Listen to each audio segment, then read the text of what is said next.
telling you, these countries are calling us up, kissing my. They are. They are dying to make a deal. Please, please, sir, make a deal. I'll do anything. I'll do anything, sir. Halo Sobat Negarawan Muda. Di video ini kita akan membahas tentang ketegangan internasional. Perang dagang antara Amerika Serikat versus China. Awalnya, Amerika Serikat menetapkan tarif impor sebesar 34% untuk China, dan itu langsung dibalas oleh China dengan 34%. Menanggapi itu, Amerika Serikat langsung membalas dengan 104% ke Tiongkok. Dan jreng, China umumkan tarif balasan 84% buat Trump. China mengumumkan tindakan balasan dengan mengatakan akan menaikkan tarif balasannya terhadap Amerika Serikat menjadi 84%. Naik dari 34%, berlaku mulai besok, Kamis 10 April 2025. Bayangkan ini, dua raksasa dunia Amerika Serikat dan China berdiri saling berhadapan, bukan dengan tank atau rudal, tapi dengan angka, dengan tarif impor, dengan kebijakan yang terlihat dingin, tapi efeknya mengguncang ekonomi global. Dan Amerika Serikat, Donald Trump, menyatakan China telah mengambil keuntungan dari kita selama bertahun-tahun, itu berakhir hari ini. Dan dibalas dengan juru bicara pemerintah China, jika Amerika menaikkan tarif, kami tidak akan diam, kami akan membalas. Perang dagang ini bukan dimulai dalam semalam. Akar konfliknya panjang, seperti benang kusut, dimulai dari ketidakseimbangan neraca perdagangan. Amerika beli lebih banyak barang dari China, sementara China jarang beli produk dari Amerika. Tahun 2018, Presiden Donald Trump mengambil langkah drastis. Ia menuduh China mencuri kekayaan intelektual, memanipulasi mata uang, dan menerapkan praktik perdagangan tidak adil. Solusinya, tarif impor. Bukan main-main.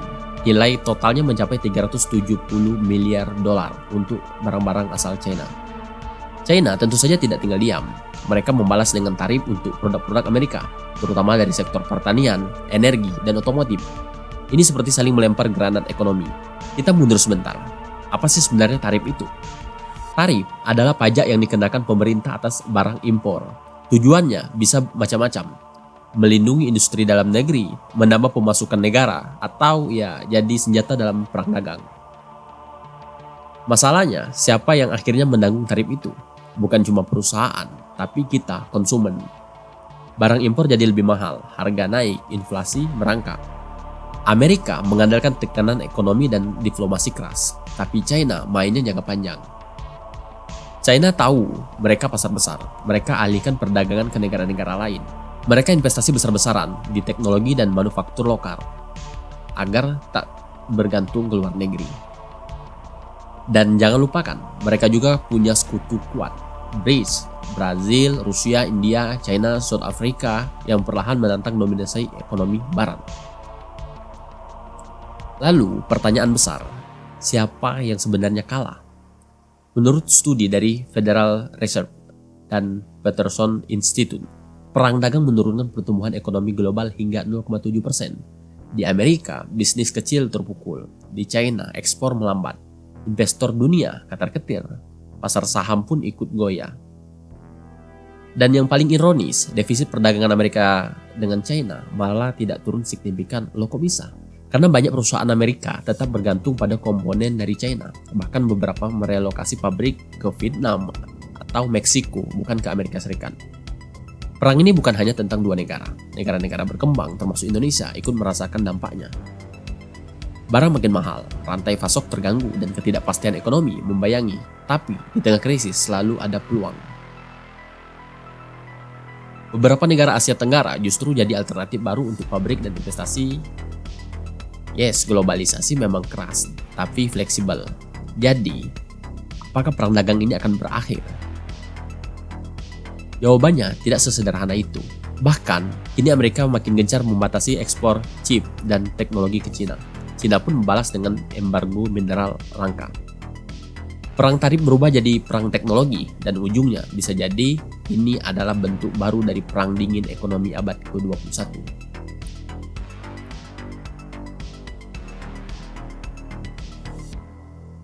Dunia sudah berubah. Senjata bukan hanya senapan dan peluru, tapi strip seat, pajak, dan kebijakan ekspor. Perang dagang Amerika dan China bukan cuma tentang angka, tapi tentang siapa yang akan jadi penguasa ekonomi dunia berikutnya.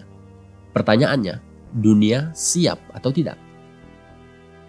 Dalam permainan catur perdagangan global yang semakin memanas, Donald Trump baru saja membuat langkah paling berani. Tapi apakah ini strategi atau kekacauan? Hari ini kita akan membahas langkah terbaru Trump terhadap China. Tarif impor sebesar 104%. Apa yang mendasari keputusan ini? Dan apa dampaknya bagi ekonomi global? Dan tentu saja, dua raksasa yang sedang berseteru ini. Kita sudah cukup lama membiarkan China mengambil keuntungan dari pekerja, industri, dan negara kita. Mulai hari ini, kita memberlakukan tarif 104% pada semua impor dari China. Ini tentang keadilan. Dan teman-teman, murni dan sederhana, kata juru bicara Gedung Putih. Dilan atau kemarahan. Para ahli berpendapat langkah ini muncul saat Trump mencoba mendapatkan kembali momentum politik di tengah angka jejak pendapat yang menurun dan meningkatnya ketegangan domestik. Dengan pengumuman ini, perang dagang Amerika Serikat China yang sudah mendidih telah mencapai titik didih. Jadi, apa arti tarif 104% sebenarnya? Secara sederhana, ini seperti menggandakan harga setiap produk buatan China yang masuk ke Amerika Serikat. Pikirkan elektronik, furnitur, mainan, bahkan komponen dalam smartphone Anda. Dan bagi bisnis, nah itu adalah masalah besar dalam sejarah. Langkah drastis seperti ini dapat mengganggu rantai pasok global. Perusahaan-perusahaan Amerika Serikat yang bergantung pada impor dari China akan menghadapi biaya yang lebih tinggi, yang kemungkinan akan dibebankan kepada konsumen. Sementara itu, China mungkin akan membalas, berpotensi meningkatkan konflik ekonomi ini. Untuk memahami drama ini, kita perlu melihat ke belakang. Selama beberapa dekade, Amerika Serikat dan China telah menjadi teman sekaligus lawan, mitra dagang, saingan, dan kekuasaan. Tarif Trump hanyalah bab terbaru dari kisah panjang ketergantungan dan ketidakpercayaan ini. Namun, ini bukan hanya tentang ekonomi, ini juga tentang politik. Pesan Trump tentang America First menggema di basis pendukungnya, terutama di negara-negara bagian yang berbasis manufaktur.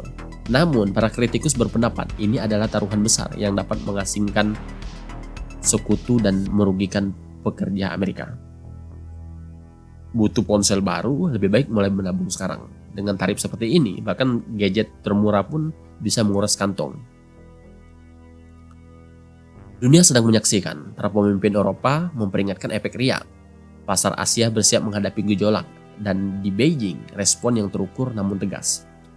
China tidak akan mundur begitu saja. Mereka sudah memberi isyarat tentang langkah balasan, seperti membatasi ekspor bahan tanah jarang yang penting untuk manufaktur teknologi.